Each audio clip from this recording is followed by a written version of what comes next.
এই মুহূর্তে মৌলভীবাজারের কাওয়াদিঘি হাওরে আছেন সহকর্মী শাহ অলিদুর রহমান। সরাসরি যাচ্ছি তার কাছে। অলিদুর, পানি কমতে থাকায় মৌলভীবাজারের নদ নদীর পানি কমতে শুরু করেছে।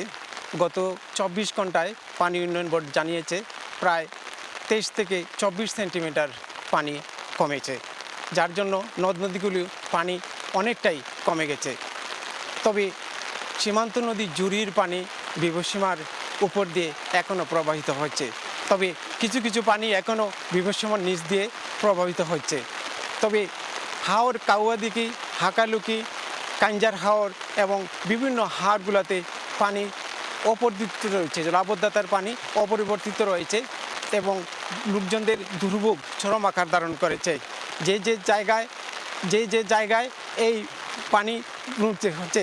আমি এখন দাঁড়িয়ে আছি মৌলভীবাজারের বিনিময়বাদ গ্রামের এই হাকালুকি হাওরের এক পাশে। এই হাকালুকি হাওরের এই বিনিময়বাদ গ্রামের প্রায় ২০০ থেকে ২৫০ কৃষক তারা এই হাওরে চাষাবাদ করেছিলেন গরু, এবং ফলনও ভালো হয়েছিল, এবং সেই ৩-৪ দিনের বৃষ্টিপাত তাদের সেই সর্বনাশ করে গেছে। কাঁচা পাকা ধান তলিয়ে গেছে, এখনও প্রায় শত শত হেক্টর পানির নিচে তলিয়ে আছে।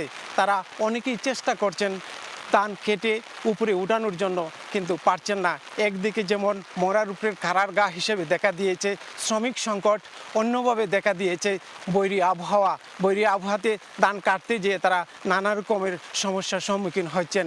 সেই সাথে রয়েছে বজ্রপাতেরও সম্ভাবনা, নানাভাবে বজ্রপাত, বিদ্যুৎ ছলকানো, এই সব কারণে তারা নানা সংকটের মধ্যে চাষাবাদ বুরুধান উঠাতে সমস্যার সম্মুখীন হচ্ছেন। তবে এখনো প্রায় এই অবস্থা শুধু কাওয়াদিঘি হাওরের একা নয়, হাকালুকি হাওর, হাইল হাওর, এমনকি কাঞ্জার হাওরেও রয়েছে একই অবস্থা। প্রত্যেক কৃষকরা বেকায়দায় পড়েছেন, তাদের হাকার কেউ দেখছে না। কৃষকদের সাথে কথা বলছেন তারা, কৃষকদের সাথে কথা বলে আমরা যে তথ্য পেয়েছি তারা বলছেন এখন পর্যন্ত প্রশাসনিকভাবে তাদের কাছে কেউ সহযোগিতার হাত বাড়ায়নি বা কেউ তাদের খোঁজখবর নেয়নি। তবে পানি উন্নয়ন বোর্ড বলছে পানি দ্বারা হয়তো আরও কমে যাবে এবং বৃষ্টিপাতও কমে আসবে, এতে করে হয়তো একটু সংকট থেকে কৃষকরা মুক্তি পাবে। তো এই ছিল আমার কাছে মৌলভীবাজারের হাওর পাড় থেকে সর্বশেষ। সরাসরি যুক্ত ছিলাম মৌলভীবাজারে।